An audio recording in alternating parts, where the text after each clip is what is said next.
Good afternoon, beautiful black people. I'm CJ Lawrence, CEO of Black with No Chaser, and this is the Election Protection Hotline. I am here with the man of the hour, the executive director of the Mississippi NAACP, Mr. Charles Taylor. How you doing, brother?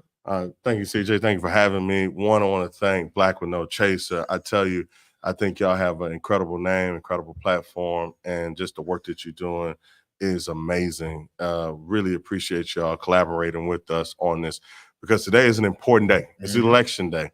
But not only do we want folks to get out and vote, we want to make sure that their votes there's an easy process, it's a comfortable process.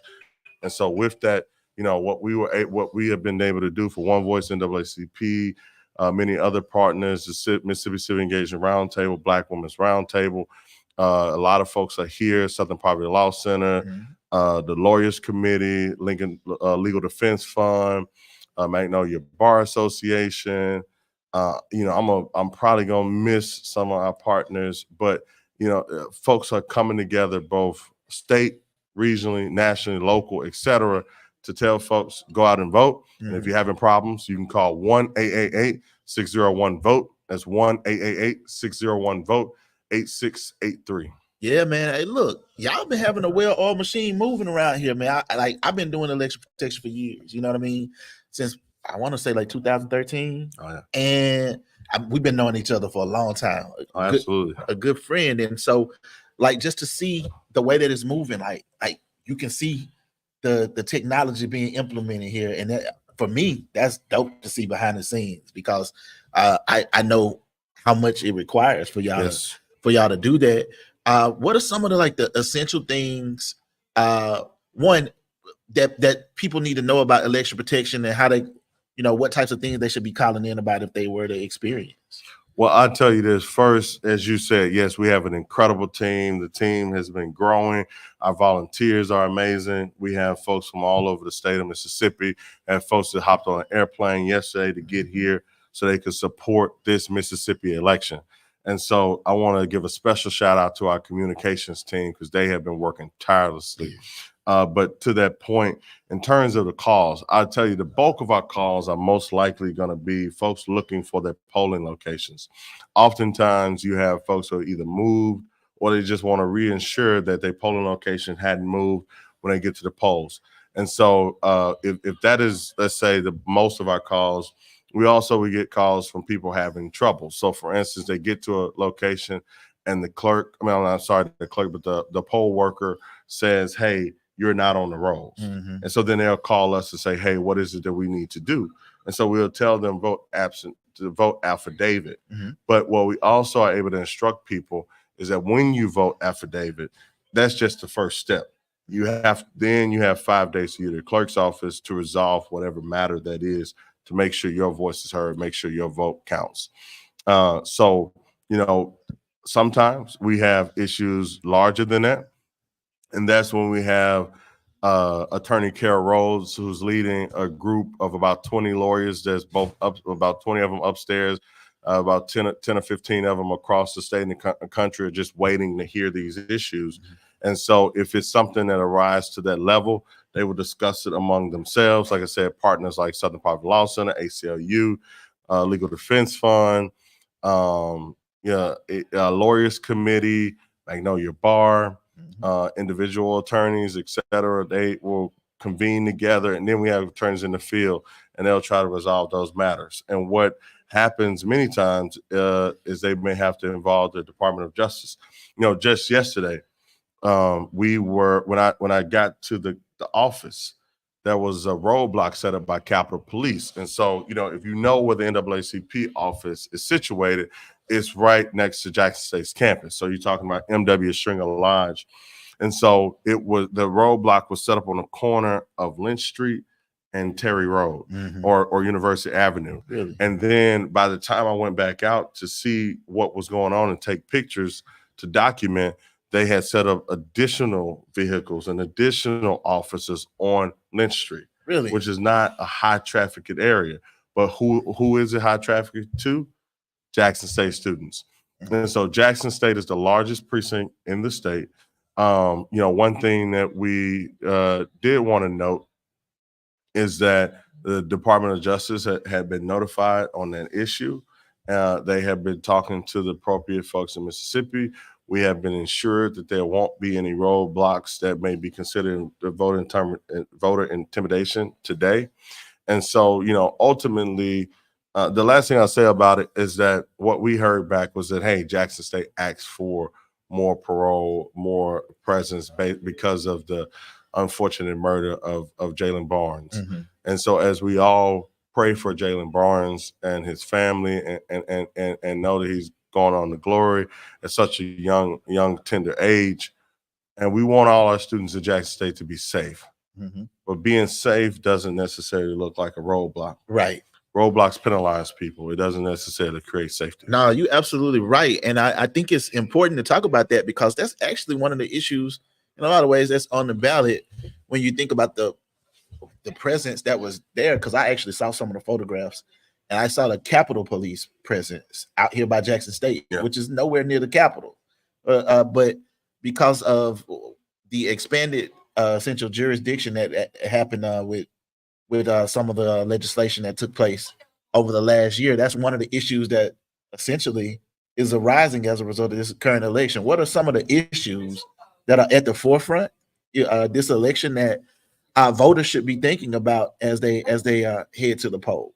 Yes. So, public safety is a huge issue. One thing that's interesting that we did this year that was a bit unique is that we conducted what we call front porch focus groups.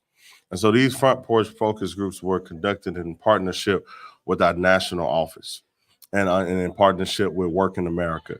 So we had individuals who went out through 3 of the regions in the state of Mississippi with a long form survey, and they talked to people at their doors, 20 or so questions in a very conversational way, asking things as, what is your attitudes toward voting? What are the most pressing issues for you this election? And what arose was public safety. It was a huge issue. I also think public safety is a very complex issue. Mm-hmm. It's one of those issues that touches local, county, region, state, federal, etc. And so we have to continue to have community conversations and community solutions around public safety. But another big issue in Mississippi has been healthcare. Mm-hmm. If I tell you this ballot is a mandate on healthcare in Mississippi, there are 230,000 individuals who do not have healthcare because Medicaid expansion has not passed here. Mm-hmm. It's kind of interesting. You got one person that's running, and they're saying that we need to provide health care to 200,000 individuals. You got another person running for governor who's saying, my worry is that if we do that, those who are barely making ends meet, but barely can afford health care, which is about 100,000 people who are on private insurance now, they would go off those roles of private insurance and go off the roles of government insurance. But let me break that down for you. Mm-hmm. What that really means is I don't want my buddies to lose 100,000 customers that can barely afford their products because I care about their profits versus making sure that 230,000 Mississippians are able to have quality health care. But here's the other thing that we don't talk about when it comes to Medicaid expansion. Mississippi is a very poor state. Mm-hmm. And so because we're a very poor state, many of our hospitals suffer under not expanding Medicaid. Let me break down what I'm talking about. Prior to Medicaid expansion, prior to the Affordable Health Care Act, if you were a hospital, you got so many of your dollars paid back or your uninsured bills. So basically at the end of the year, if you said, I'm just going to use round numbers, at $100 million in uninsured bills or $100 million of individuals that were uninsured and, they hadn't paid these bills. Well, the federal government would come in with what they call dish payments, disadvantage payments, and then they would pay a big check to the hospital. Mm-hmm. But what they recognize is that instead of paying that big check to the hospital, they could just give those checks to Mississippians on the front end. Mhm. And if they give it to Mississippians on the front end, they will be able to provide them with health care, and those hospitals will still get their money. Yes. And so what has transpired is that Mississippi has decided not to expand Medicaid. The dish payments are no longer. So every hospital, including the ones in Jackson, are vulnerable.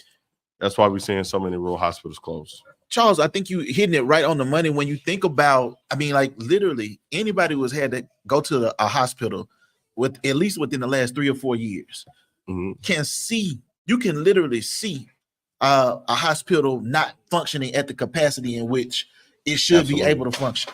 I have seen hospitals be half open on one floor and half closed on that very same floor. Yes. I've seen nurses trying to cover 20 patients, one nurse, 20 patients per nurse. And you can see the limitations at work, and you have to be able to attribute it directly back to Medicaid expansion or the failure to expand Medicaid. And you look at other things, like you talk about people who don't have health care because of Medicaid expansion, but also the fact that without Medicaid expansion, the health care that we do have that is supposed to be affordable is not as affordable as it would be if it was subsidized with that Medicaid expansion. Absolutely.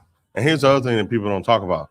Medicaid expansion affects all. It is not just about the poor. Right. Because I don't care how wealthy you are. If you live in a rural area and there's no hospital, because the majority of the people around you are, basically don't make enough to have ends meet. So now the hospital cannot be supported, then you are just vulnerable. And so Medicaid expansion is about all Mississippians.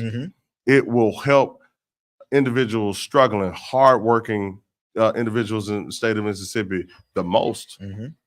But regardless of your income, regardless of the amount of resources you have, if we do not expand Medicaid, you're vulnerable. You hit it on the money, because the reality is no matter how wealthy you are, we all go into the same hospital. Yes. And if the hospital is unable to sustain itself, because now you got to bring folks from for example, I'm just using an example, is Greenwood have to come all the way to Jackson. Yes. To be hospitalized because the Greenwood hospital is no longer functioning. Well, now the Jackson hospital is filling up, which means if you get sick in Jackson, or if you get sick in Madison, or if you get sick anywhere, the same people that we were talking about being overwhelmed medically, whether it's nurses or doctors or whomever, are still going to be overwhelmed dealing with whomever the patients are. And so that's why you have to subsidize these hospitals to ensure that they have the resources, that they have the necessary people in place, that they can hire the people necessary in order to be able to do that. And so those are some of the things I think about. Absolutely. And the last thing I'll say about it is that who we choose today as governor will decide tomorrow whether or not lives are lost or lives are saved. Yeah.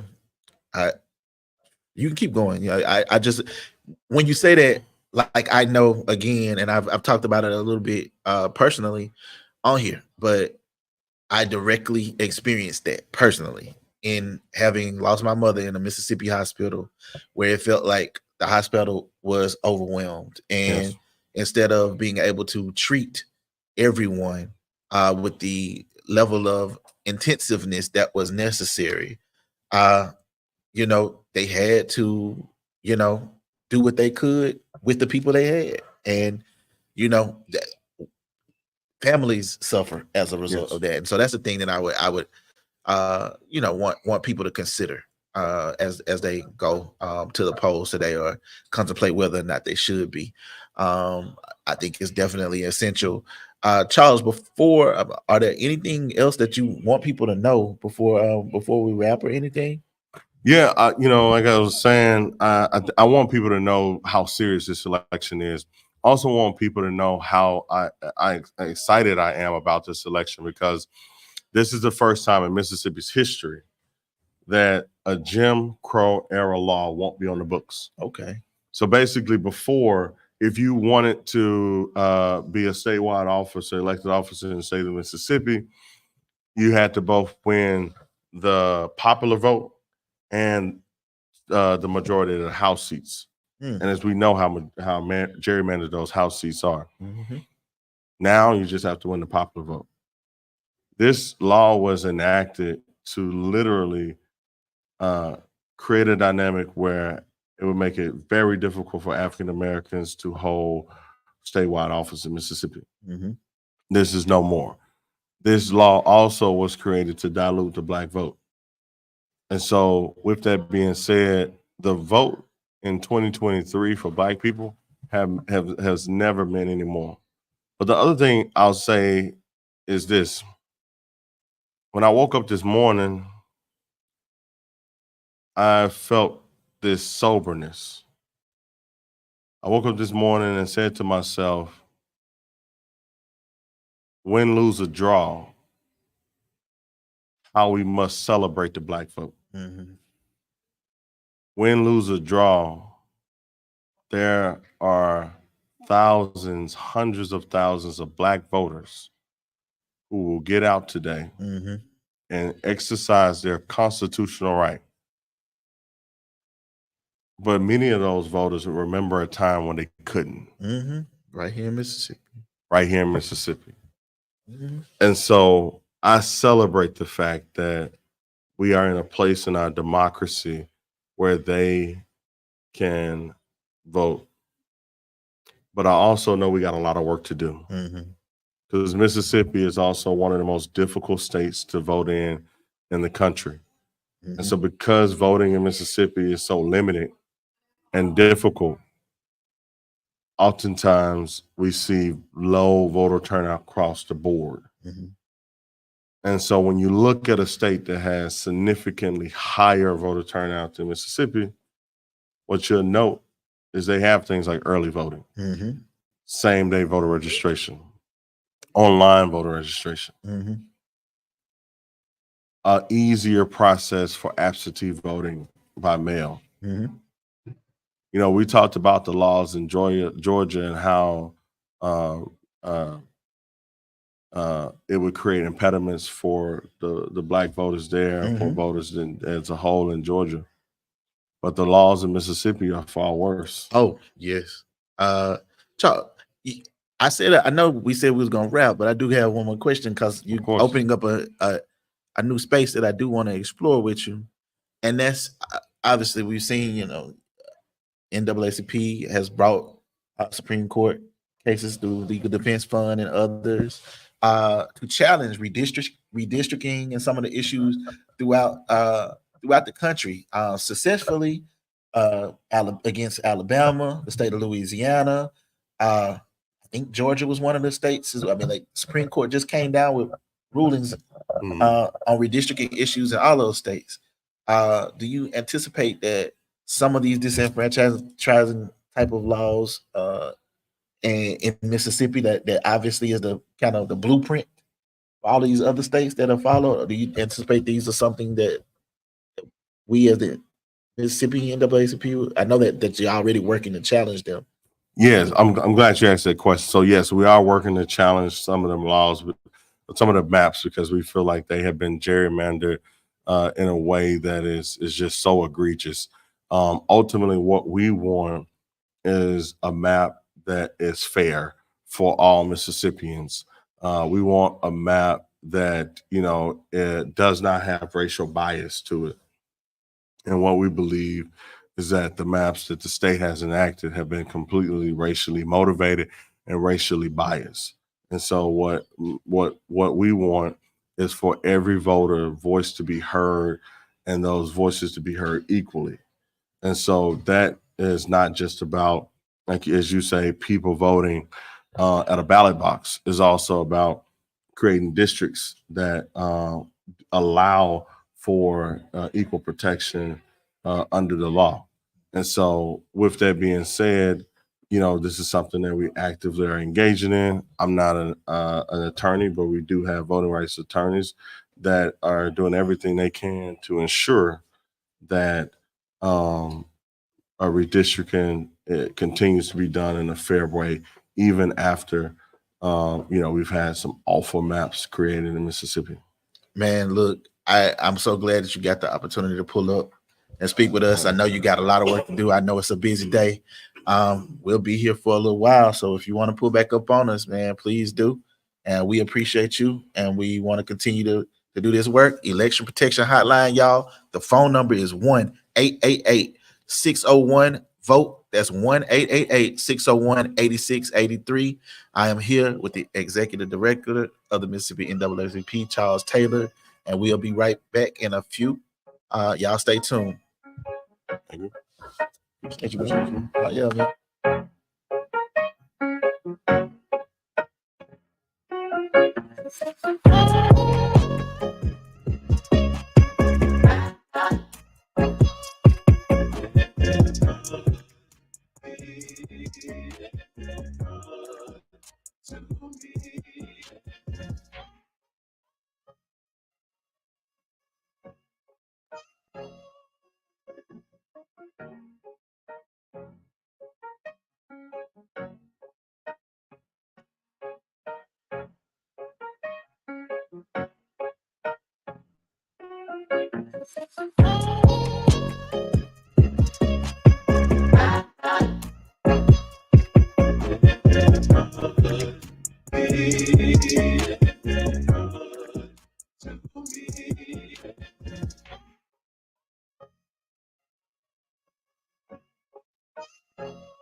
With no chaser.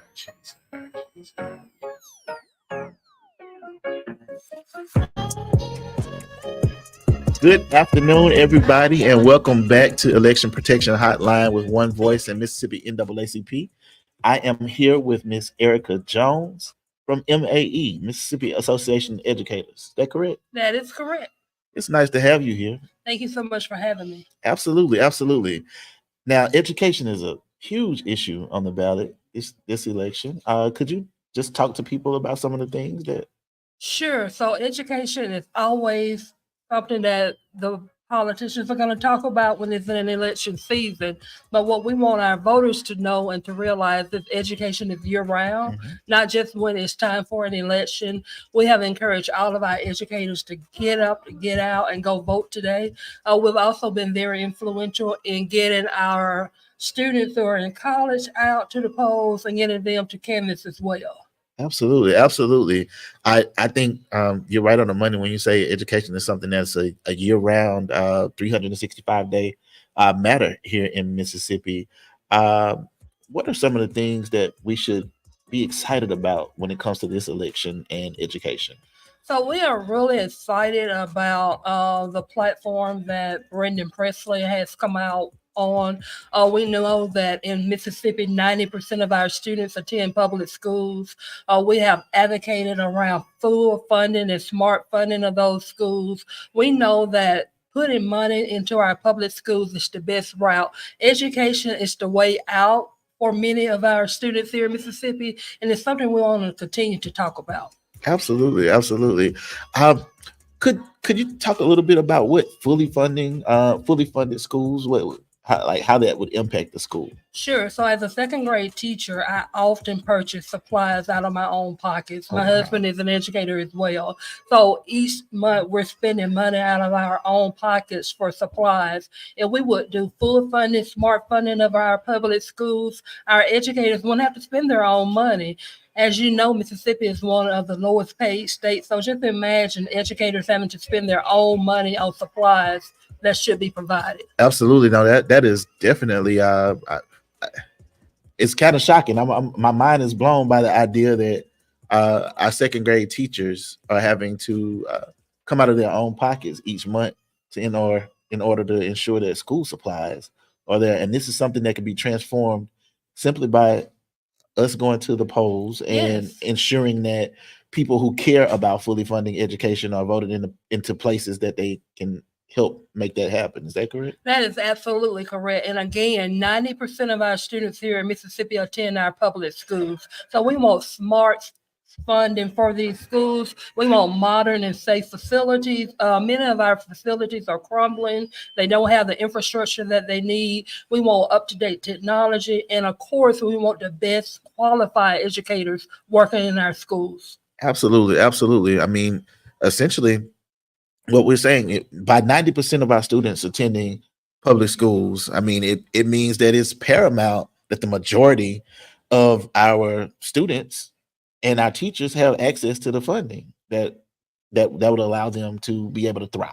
And we know the community supports public schools. We've seen it time and time again. So this is not anything new. This is not anything that we're trying to create, but it is something that we want to continue to talk about, why it's important to smart fund our schools here in Mississippi. Absolutely. Ms. Jones, before we wrap, is there anything that is essential that you would want people to know today about why education is something that they should really be thinking or wrapping their mind around as they're going to the polls today? Sure, public education is really important. It is important here in Mississippi. Our students as well as our educators deserve the best. And that's why when you head to the polls today, you should think about public education and what it would mean to have smart funding with it. Absolutely. Absolutely. Thank you so much for what you do. I certainly hope that fully funding education is something that is at the forefront of people's minds as they head to the poll today. And I appreciate you and what you all do as educators. Thank you so much, and thank you for your time. Thank you. It's a pleasure to meet you.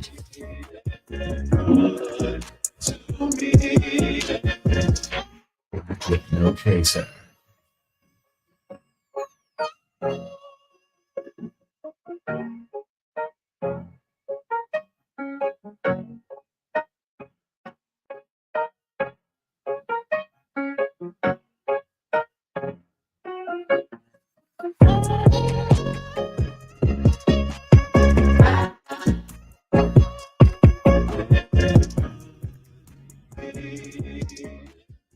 So over the last 30 minutes or so to an hour, you've seen us talking about funding healthcare and funding education.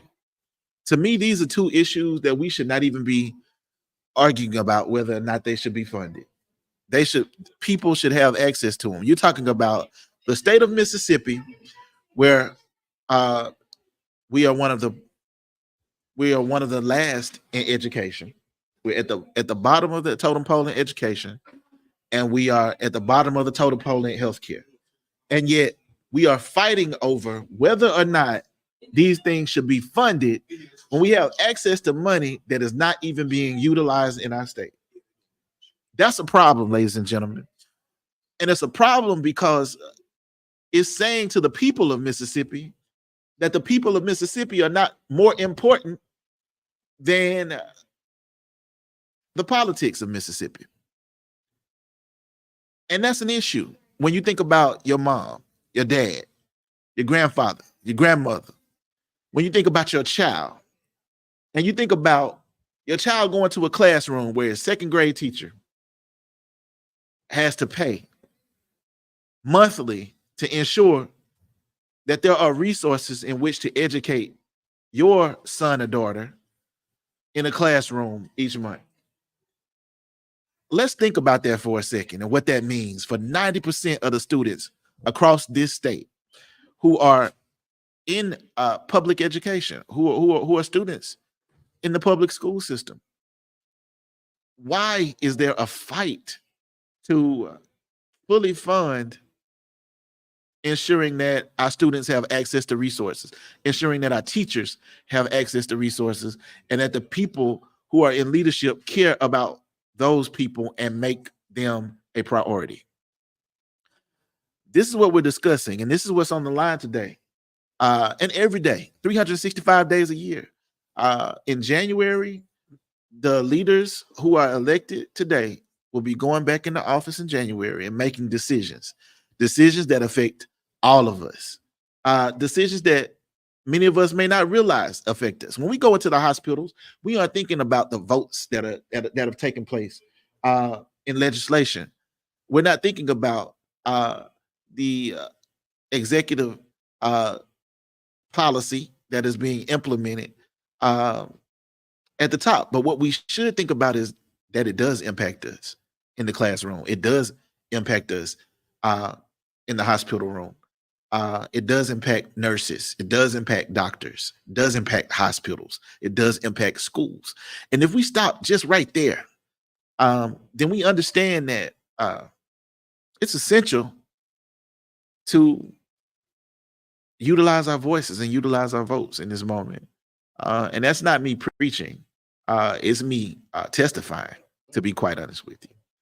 Because again, and I've gone back to it quite a bit today, but I know firsthand over the last 3 years, from 2020 to 2023, I personally experienced this Mississippi hospital system as I took my mother back and forth to that hospital for almost, I would say 80% of that time, and what she experienced each year. And it got worse and worse each year, not only with her health, but with the ability of the healthcare providers to provide healthcare to her.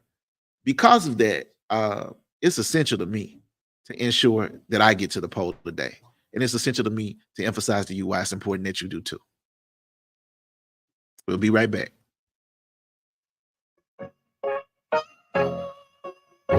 No chaser.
Good afternoon, beautiful Black people. I am here with the Election Protection Hotline and Miss Jennifer Wachuku.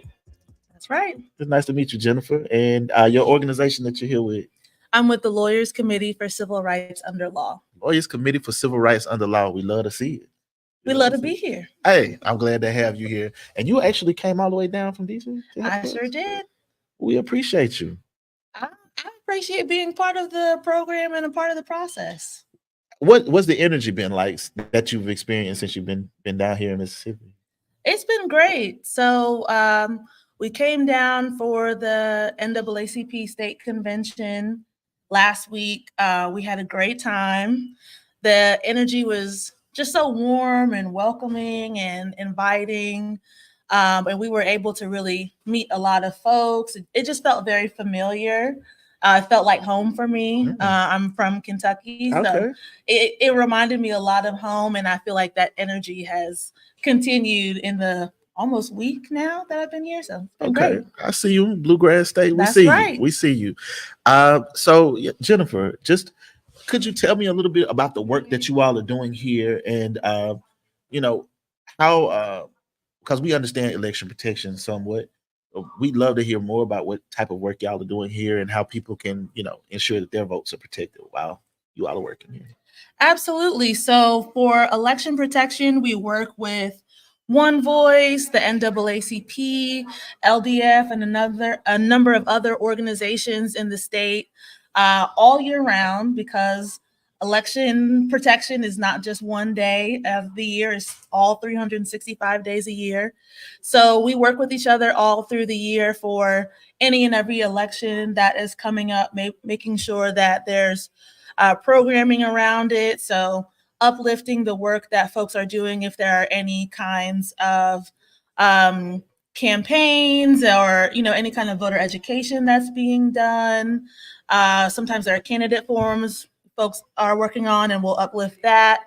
But primarily making sure that all the pieces are in place for election day, making sure that there are enough poll monitors, that they're trained, they have an idea of what the election law is in Mississippi, so they know what to look for, what to take notes on, what to report on election day.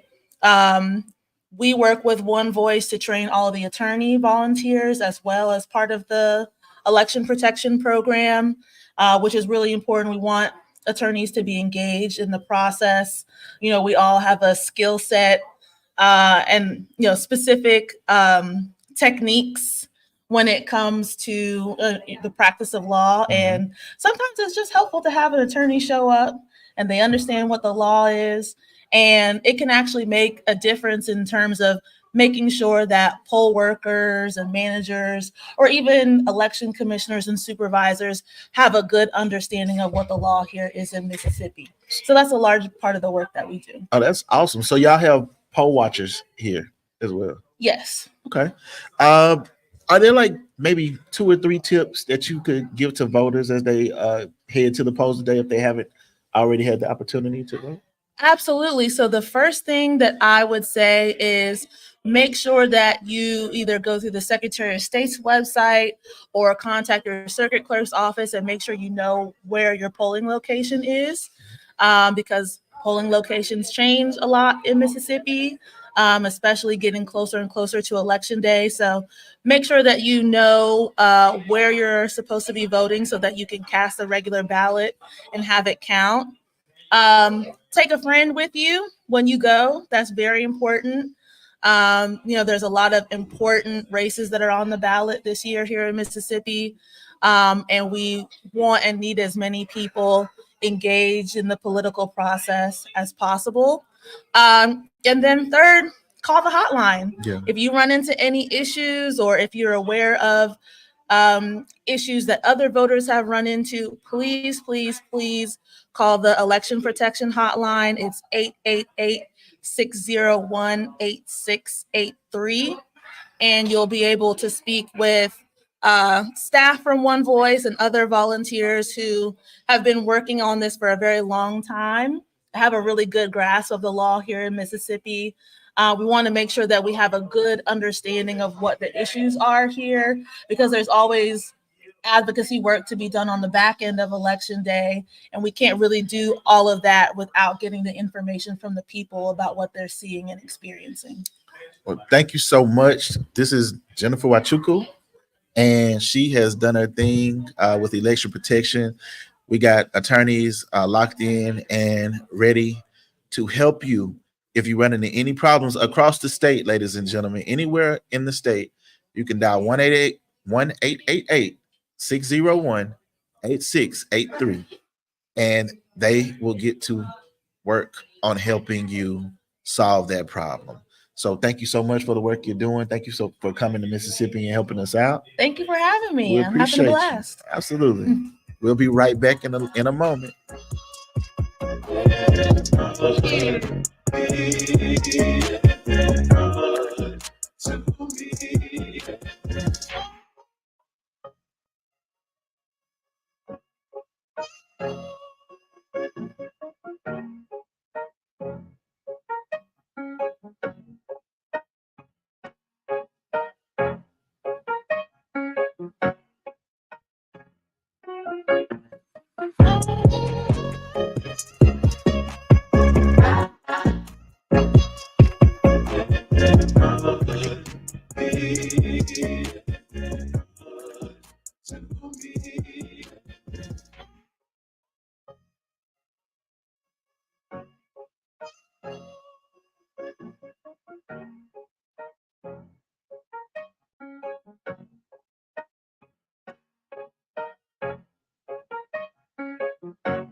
Good afternoon, beautiful black people. I am back in the building with my friend. What's going on, CJ? What's up, Joaquin? Man, nothing hot. Executive Director of SPLC, Yep. Mississippi. It's good to have you in the building. Thank you. It's good to be in the building. You know, I know I'm in the right company whenever I am in Black with No Chaser. Hey, So, gas I'm us all- up, girl. You better. All right, now. All right, I'm telling you. Hey, you we're know, gonna let keep you a little do bit it. in the tank. I said, look at that. I'm telling y'all, I'll be able to get all the way back to Hattiesburg on that.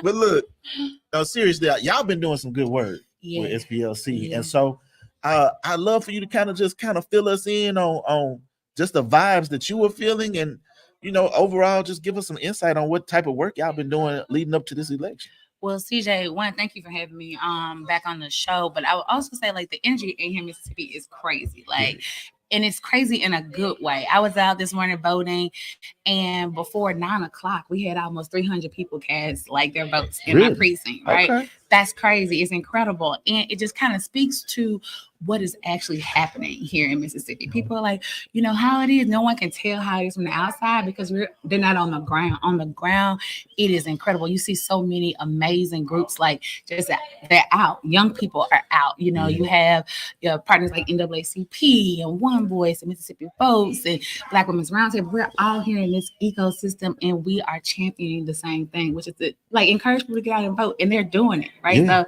it's kind of incredible. Yeah, no, I agree with you. So, Joaquin, like it's been like really, as far as SPLC is concerned, like a lot of energy around youth, and getting youth invigorated and ready to vote. Can you like tell us a little bit about what y'all are doing? Yeah, so at SPLC, I have the good fortune of being able to be really creative and like think outside of the box when it comes to like engaging young people.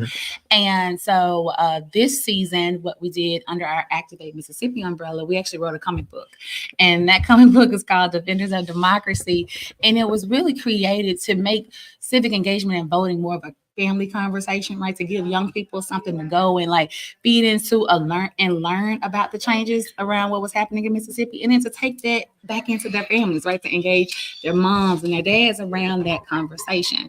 And so we targeted them through the comic book. We then expanded that to invite middle schoolers and high schoolers in to like participate in the design contest, which also centered civic engagement. Went to college text and we held Turn Up the Vote. Well, what is it? Yeah, Turn Up and Vote and a hip hop textathon. And we just did voter engagement town halls. And so it was really centered on creating space for young people to not be talked to, but be talked with and engaged with. So I love it. Like, I've seen the comic book and it's dope. Thank you. Like, it's fire. Thank you. I was, when you first told me about what you wanted to do with the comic book, I was like, I want to see how this is going to be executed. Like the drawing and everything looked really good. Thank you.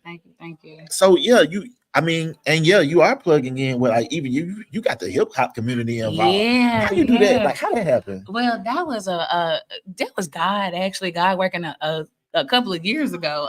One of my good friends and brothers, Cameron Trimble, actually founded an organization called Hip Nation. And Hip Nation works with hip hop artists around civic engagement. And so he and I have been talking about like how could we collaborate? Like how could we really, seize the moment of having access to those relationships? And so this election was up, and I said, listen, hey, if we want to try, let's try it now. And so we reached out to the folks at Endless Entertainment.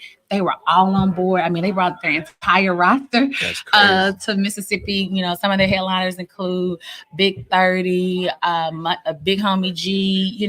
Moneybagg Yo is also affiliated with the label. But these folks, Drake Baby and D Moolah, all those folks came down here, and they went to 3 college campuses with us. And that the young people went crazy. I heard the kids came outside. Oh, I heard they was outside. They was outside. They had bunnies, flip flops, pajamas. It didn't matter. They were there. But more importantly, they were engaged. Like that was the whole thing. Like, yeah, they were the draw, but then when we got them in there, they committed to like sending text messages. And so we actually sent more than 190,000 text messages across those 4. We did 4 universities across those 4 universities. So, and that was amazing because that gave them more than just someone telling them to go out and vote, but they could also put some other practices into place. So Joaquin, what are like some of the essential issues, one that you see on the ballot that are, you know, Mhm. that are focused on? Are there some essential issues that young people were talking about or anything? Yeah, well, one, healthcare is something we all should be really focused on. Healthcare, education, you know, the voting rights, the list goes on and on and on. And the reason that I point to those three things, because without those three things, we pretty much perish, right? Yeah. Like your vote is your voice. Like you hear it said, it may sound cliche, but it's the truth, right? That's your power. And it's been about creating space and making sure that people understood that this was our opportunity, right? To make sure that people understood what you believed in, what you wanted, and this is your opportunity to make sure you see that come up on the other side of this election. Today, when you talk about healthcare, like health, that's a human right, right? Mhm. And you think about Mississippi, we're not only the poorest state in the union, but we're also the most unhealthiest, right? Mhm. And when you think about that in context, like there are so many people dying here, Mhm. right? Like if we don't do what we're supposed to do today, people will die Mhm. as a result of this election, right? Oh, that's good. And it matters who's in the position, who's signing off on the legislation, who's crafting agendas. All of that matters. Mhm. And so when I think about what motivates me to the ballot, it is all of those things. It's the fact that our right to vote, right? That's a part of our humanity. And so to deny me that right is to strip away parts of my humanity. And I won't sit by and let that happen. So No, I think you hit it right on the money. And when you said that, I definitely felt it, like, because I understood it and I know it to be true. And the thing that I say is, like, well, Kenya, what I'd like to know is, one, how can people stay tapped in with what SPLC is doing Mhm. today? Because I know y'all have some plans to do something later on today. yeah, so tonight we're going to be broadcasting live with our This Side of the River podcast. We're actually going to launch that from Jackson State tonight in the Student Center. We're going to be talking to college students. We're going to talk to some representatives, some other guests who are going to pop by just to talk about what's at stake past this election. Right now, you voted. Now what is kind of like the theme, Mhm. right? We're going to watch the election results come in with the students at Jackson State and Tougaloo, and then we're going to talk to them about what they're expecting. Right, like. It's not, okay, you voted, yes, but now you can set your expectation for these leaders and make sure that they understand what it is that you need and to see from them moving forward, because we vote in Mississippi every year. And so every year, that's our opportunity to make sure that people know where we stand and that we're also not going to be silent and sit by and just let them make decisions as it affects us. Okay, so you're going to even utilize tonight and further conversations, future conversations, to continue to hold folks accountable after the Absolutely, because that's the part that's missing, right? We made voting seasonal, and it's not seasonal. It is a daily practice, right? And it's something to be built upon. And if we don't take advantage of that and we don't start talking about voting and civic engagement in that way, we're going to continue to be on the same fight. We're going to be continuously fighting apathy. We're going to be continuously fighting disinformation and misinformation. And so we have to position ourselves in a way where people not only know what voting is, but they know that it's an action, like it's an act, and it's a part of a movement, right? The thing about movement is that it's not stagnant. It's supposed to shift and ebb and flow. And so that's what we're building, and that's what we're hoping for. Okay. Well, we appreciate you. Let people know how they can get in contact. Oh, yeah, for sure. So y'all can follow us anywhere online at SPL Center across Instagram, Twitter, X, Facebook. We're all there. Okay. Well, we'll definitely be chopping up with you some more tonight. Thank and we're looking you. forward to seeing you, and we appreciate you. Thank you. It's my Thank friend, you, y'all. Bye. Okay. I'll see you soon. I'll see you in a few minutes. Yeah. All right.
Good afternoon, beautiful black people, and welcome back to Election Protection Hotline. I'm CJ Lawrence, CEO of Black with No Chase, and I'm here with my friend, my dog, Teron. What's going on, bro? What's good, bro? It's so good to see you, man. So good to see you. It's great to see you. Man, so election day, bro. We're talking about a number of issues, man, and I want to know, like, for real, like, what are some of the issues that like near and dear to your heart right now as it relates to any of this stuff? Man, the past weekend I've been arguing with a lot of young people, man, not understanding the power of their vote, feeling like it don't matter because we from Mississippi. You know what I'm saying? Not understanding the history of how we got to where we are, and realizing that your vote count, man. That's just worth something. You know what I'm saying? It really hurt me because I don't have the right to vote. And I'm out here trying to encourage people to vote and get out there in the streets and make a difference with your vote. It's a time right now, man. We under oppression from some real racist people, and they ain't afraid to hide that. Yeah. They done held my city back, man. There's a lot of stuff and work that we've been doing in this city that can't even move forward because of the legislation, because of the Republican rule right here of the red state. You know what I'm saying? And so me trying to educate the young people or younger people or people just from the hood, you know, about your rights, man. It's like, you know, it get frustrating. I ain't gonna stop, but at the same time, like, come on, man, we can't be this slow. Yeah, bro. Now I think you really hit on something though, man. When you talk about the frustration of young people frustrated and thinking they feeling like they don't have the ability to make a difference, but also the way that this thing disenfranchises our people. You know what I mean? And people who want to vote. That's and right. like and reactivating the opportunity for people like yourself to get the opportunity to vote. Right. You know what I mean? Can we like get into that and talk about some of that? Like, so what SPLC did the legislation this year, you know, to try to get that bar for the voters, you know what I'm saying, the band that they got. They challenged it, you know what I'm saying? So it couldn't happen this election. But people don't understand how powerful that is. They can continue to challenge it because they know, really, man, majority of the people that's impacted by that are black and brown people, poor people. You know what I'm saying? Them the people that they really not trying to help. They say they represent us, but when they get in office, they forget about us. And so we need our voice. You know what I'm saying? So I applaud the efforts of Southern Poverty Law Center, Mississippi Rapid Response Coalition for all the fights that we participated in over this last year, just this year alone. You know what I'm saying? We done went through a whole lot of fights, and we done sacrificed a whole lot of time trying to make a difference for Jackson. And it's like people like, that don't matter, it don't care. It do matter. You know what I'm saying? You've been really on the ground working directly with young people, Right. Particularly to help give them some insight on, you know, how they can be involved, why they should be involved, and really how to have a different outlook on life. T, man, can you just I really want to get into why this particular election is so essential to them, and what are some of the things that they should be thinking about, and what should get them up out of bed or get them up from wherever they are and get them to the poll and stand in line and you know, make their vote happen. Man, you want the raw, you want I want the raw, though. I want the real. Man, listen. The design is for you to say that your vote don't count. You know what I'm saying? The oppression is focused straight on Jackson. The schools closing. We campaigned all that time, canvassed and protested to get that money for the water. They took control of that money. They still ain't fixing the water in Mississippi. Now they combining all the schools. You know what I'm saying? They ain't educating you. They ain't feeding you nothing at school, no way. The design is to make the violence go up. You know what I'm saying? That's the design. And so then they're going to say, well, we need to come in and save it. You know what I'm saying? They tried that already with taking over the city. But they ain't never thought about investing in the community.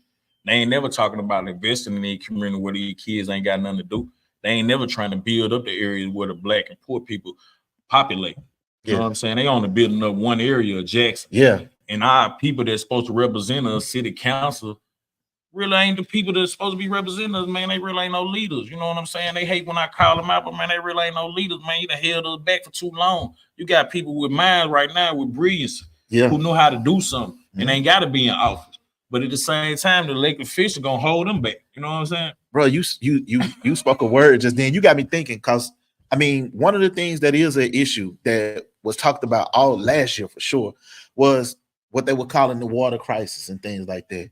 But the reality is that federal money, in the same way that they're doing with Medicaid expansion, where federal money has been sent to help the healthcare system, federal money was sent to Mississippi to help with the water system. Right. But that money has to pass through state legislature. Exactly.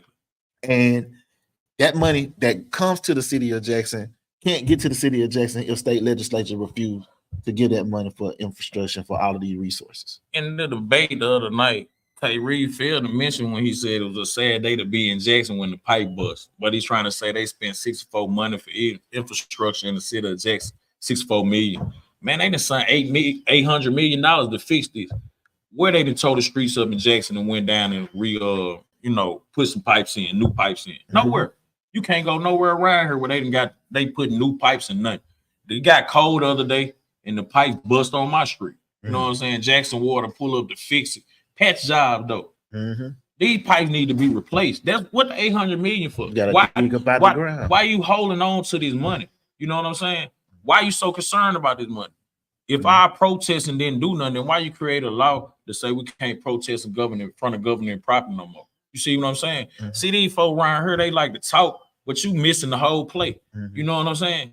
You going with the smoke and can't see what really going on. So it's my job to be in the community, try to educate those who don't know no better.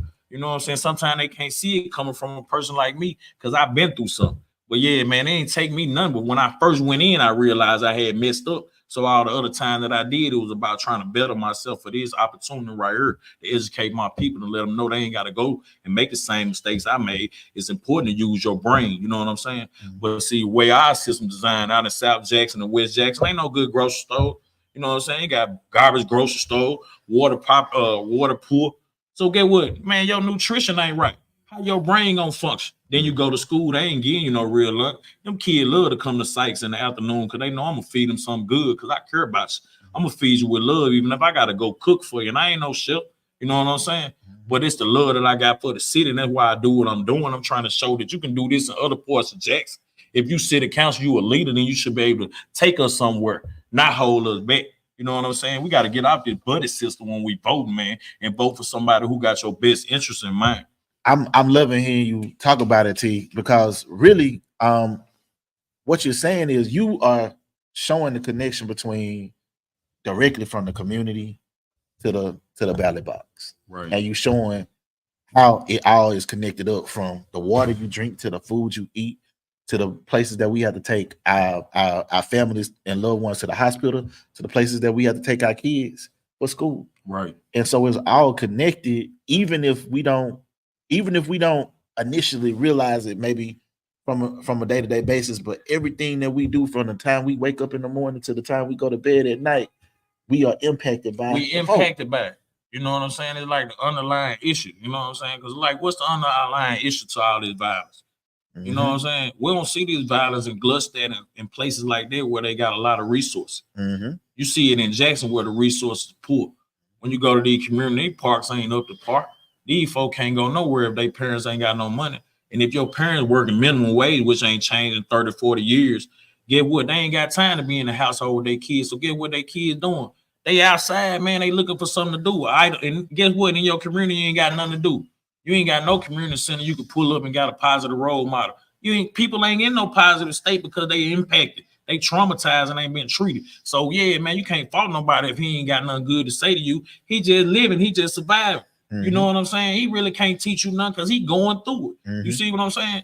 And like we ain't trying to correct that. You know what I'm saying? We ain't trying to do nothing about that. We trying to act like people supposed to be a certain way because of they a certain age, or you know what I'm saying? Man, that ain't true. Everybody don't develop the same.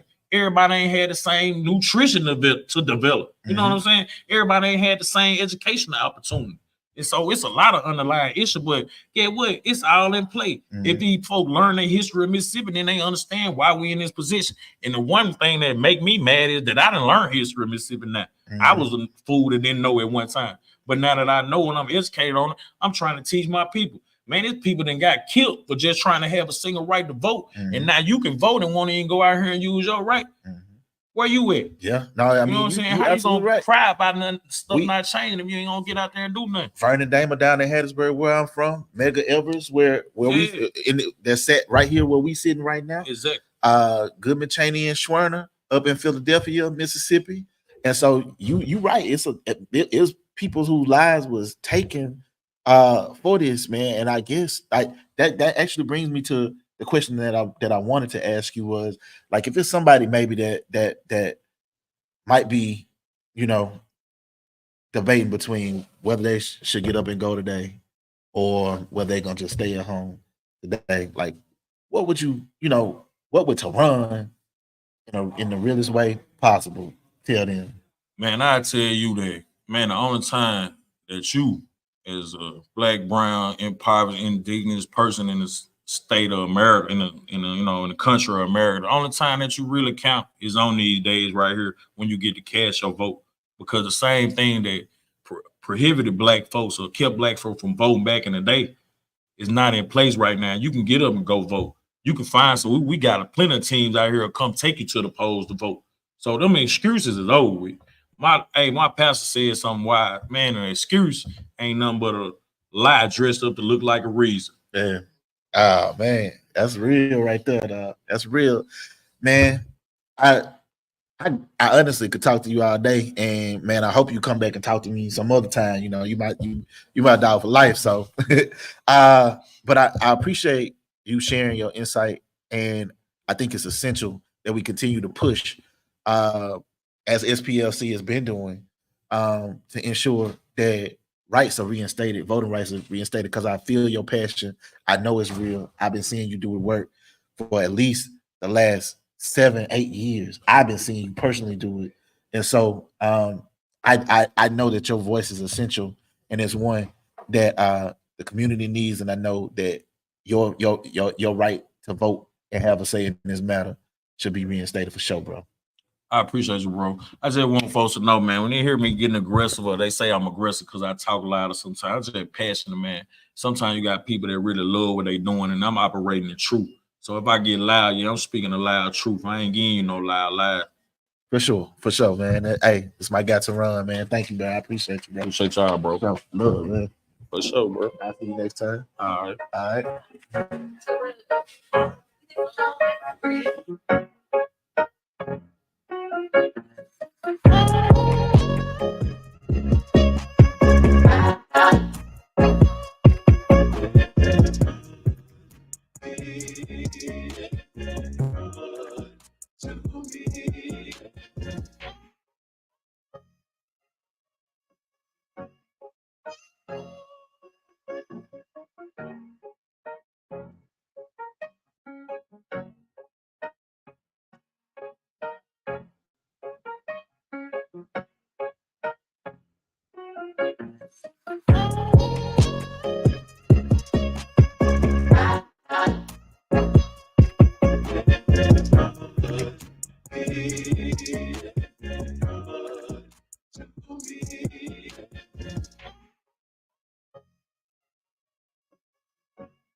Black with no chaser.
chaser.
No chaser.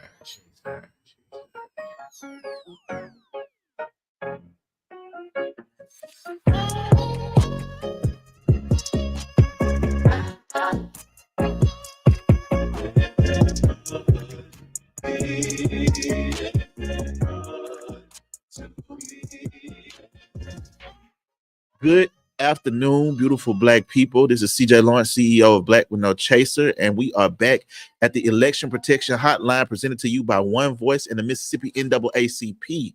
If you're having problems voting today, the hotline number that we need you to call anywhere in the state of Mississippi is 1-888-601-VOTE. That is 1-888-601-8683. Ladies and gentlemen, we've had quite a few people to come before us today to discuss the importance of voting, to discuss the importance of the issues presented before us today and presented before us this year in this election. You've heard us talking about healthcare. You heard us talking about education, fully funding education, expanding Medicaid for the purpose of giving access to healthcare to over 200,000 people. You've heard Teron talk about the importance of reinstating the right to vote for people who have had that right taken away from them for whatever reason. You've also heard about the critical need to go and vote because there are people who don't want us to have that right. Throughout this day and throughout today, we've talked about a lot of things and we've discussed a lot about the history of Mississippi. Behind me are three civil rights leaders who were transcendent in the movement. Behind me to the right is Ida B. Wells, who documented and recorded lynchings that took place in the state of Mississippi. Why were these taking place?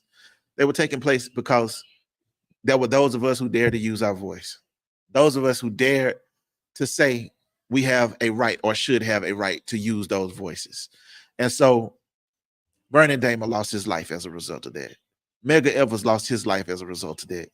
Goodman, Cheney, and Schwerner all lost their lives as a result of saying that this is something we should have the right to be able to do. And there were so many others who had their lives taken as a result. And yet, again, my goal today and our goal today is not to preach to you about why you should, but to ask you to think about what it is that's impacted when you don't, and what it is that's impacted when you do. Utilize your right and your voice and your vote. Today, you have until 7 p.m. this evening to go and vote. The polls will close at 7. So that means if you're in line at 6:59, you have the right to stand in line until your vote is counted. If for some reason they don't see you on the books, then you ask for an affidavit ballot and you ask that be recorded, and understand that even after that, you will need to file that affidavit ballot. And so the work is not done once you receive the ballot. You can go and check on the Secretary of State online to make sure that you're on the voter rolls and to see what precinct you're located in, and to ensure that you have the opportunity to do what it is that you want to do today. Ladies and gentlemen, I know that throughout the history of this state, and I can speak for myself, there's been some challenging times in the state of Mississippi. Challenging times that existed before us and challenging times that exist even now. But with those challenges come opportunity. And those opportunities are right here in our lap right now, today. And so with that being said, I want to ask you, what are you going to do with that opportunity?